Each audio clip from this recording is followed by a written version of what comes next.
할렐루야. 오늘의 말씀은 호세아 12장 1절입니다. 에브라임은 바람을 먹으며 동풍을 따라가서 날마다 거짓과 포악을 더하며 아수르와 계약을 맺고 기름을 애굽에 보내도다. 아멘. 에브라임의 현재의 상태에 대해서 이야기를 하고 있습니다. 하나님께서는 에브라임을 사랑하십니다. 당신의 자녀로 사랑하십니다. 그럼에도 불구하고 이스라엘의 상태는 하나님에 대한 사랑에 온전히 반응하지 못하고 있습니다. 그것을 은유적인 표현으로 돌려서 오늘 본문을 말씀하고 있습니다. 보시면 에브라임은 바람을 먹으며 말씀합니다. 여러분, 바람을 먹을 수 있습니까? 먹을 수 없습니다. 그런데 바람을 먹는다라는 표현을 하고 있습니다. 보통 이런 표현을 씁니다. 허파에 바람이 들었다. 바르게 생각하지 않고 헛된 것에 마음이 들떠 있는 상태. 그래서 현실적인 삶에서는 아무것도 노력하거나 이루어지지 않는, 그리고 꿈만 큰 이런 상태. 그때 우리는 허파에 바람이 들었다라고 말을 합니다. 또 우리가 겁을 상실하는 경우가 있어요. 내가 하는 이 일이 얼마나 무서운 결과를 초래할지 모르고 너무 어떤 과대망상, 과대자기, 그래서 실력도 없으면서 그 일을 하는 겁니다. 그래서 결국은 망하는 자리에 떨어지게 될 때 그 모든 것이 허파에 바람이 들어서 그랬다, 이렇게 표현하지 않습니까? 그렇다면 오늘 이스라엘 백성들이 바람을 먹었는데 허파에 무슨 바람이 들었을까요? 동풍을 따라가서 날마다 거짓과 포악을 더하며 아수르와 계약을 맺고 기름을 애굽에 보내도다 말합니다. 바람을 먹을 뿐만 아니라 동풍을 따라갔다라고 표현을 하고 있습니다. 동풍은 우리가 생각할 때 그냥 시원한 바람이겠지, 이렇게 생각하면 안 됩니다. 이스라엘의 동풍은 아라비아 사막으로부터 불어오는 건조한 바람입니다. 우리나라는 태풍이 여름철에 남동쪽에서 옵니다. 그러면 태풍은 반드시 무엇을 동반하죠? 비를 동반합니다. 바람을 동반해서 비가 엄청나게 오지요. 그래서 큰 수해를 입게 되는 것이 우리나라의 이 남쪽에서 불어오는 바람의 특징입니다. 그런데 이스라엘 백성들의 이 동쪽에서 불어오는 이 바람, 시로크라고 하는데, 이 바람은 너무 건조해서 모든 걸 말려버립니다. 사막의 기온이 섭씨 50에서 60도까지 이렇게 가잖아요. 그러니까 얼마나 더운 바람이겠습니까?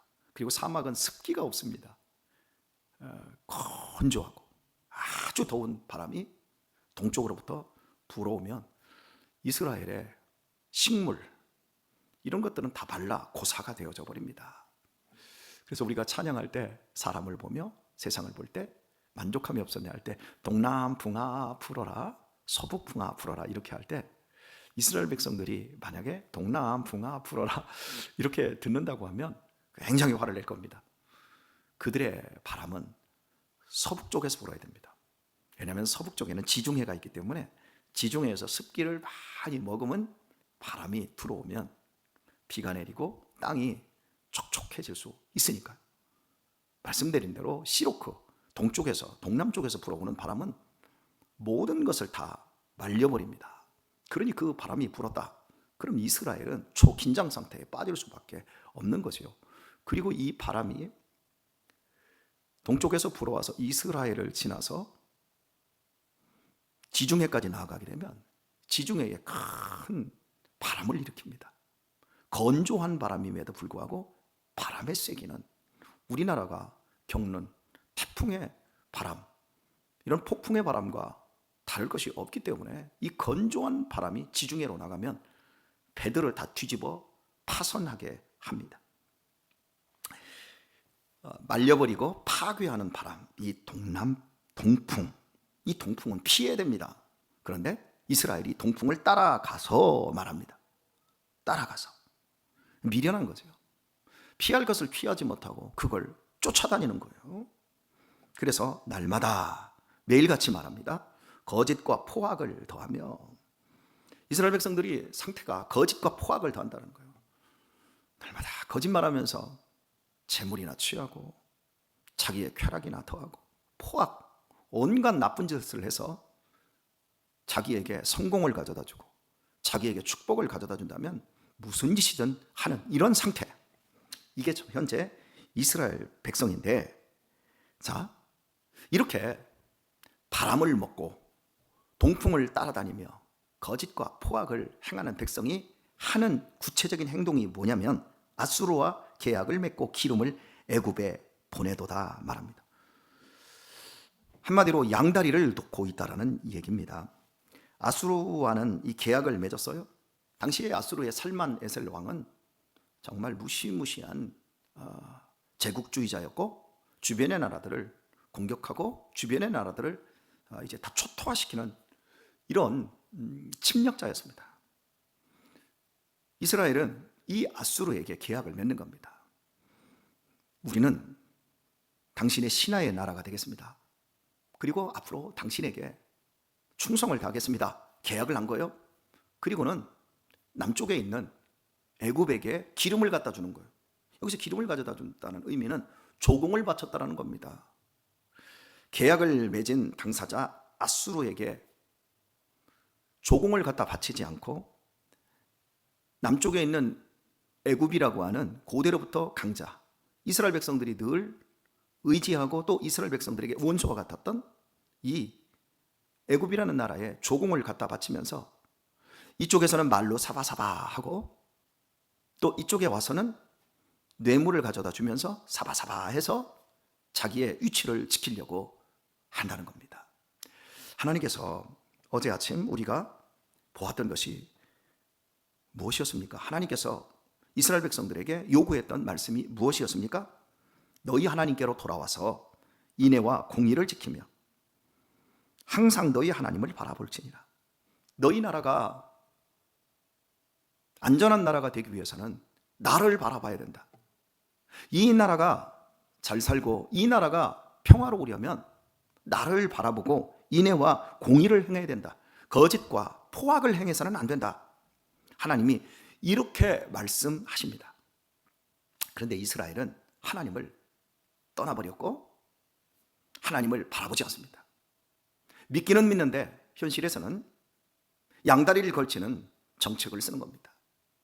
미국을 더 의지하든지 중국을 더 의지하든지 양다리 외교를 해야 된다든지 이런 거 정말 중요하게 생각을 하지 않습니까? 그런 것처럼 당시 이스라엘 백성들이 이러했다라는 거예요. 그러나 여기에는 살 길이 없습니다. 그것은 동풍을 따라다니는 것과 똑같습니다. 말려 죽습니다. 그리고 결국에는 타게 되었습니다. 바람을 먹는 행동과 똑같다라는 거예요. 사랑하는 교회 여러분, 우리는 어떤 문제를 만날 때 어떤 태도를 갖습니까? 혹시 허파에 바람이 잔뜩 들어가 있는 것은 아닙니까? 돈만 많이 있으면,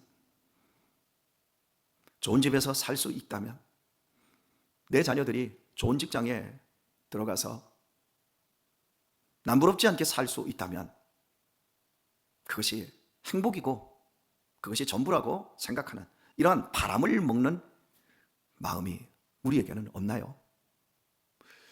혹시 우리가 따라다니는 것이 무엇인가 보십시오. 내가 쫓는 것이 악인의 길을 쫓고 죄인의 길에 서고 오만한 자의 자리에 앉지 않는지 한번 돌아보십시오. 반드시 거짓과 포악한 그 인격을 내 속에 투영하고 있는 이런 모습을 우리가 주위에서 살펴볼 수 있어야 합니다. 오늘의 말씀을 맺도록 하겠습니다. 오직 하나님을 바라보는 것, 세상이 어떻게 흔들려도 나는 진보니, 나는 보수니, 아무리 말을 해도 어떤 논리를 가지고 정당하게 이야기하고 이것이 옳다, 이것은 틀렸다라고 이야기하는 세상의 논리에 귀 기울이지 마십시오. 그것으로는 안 됩니다.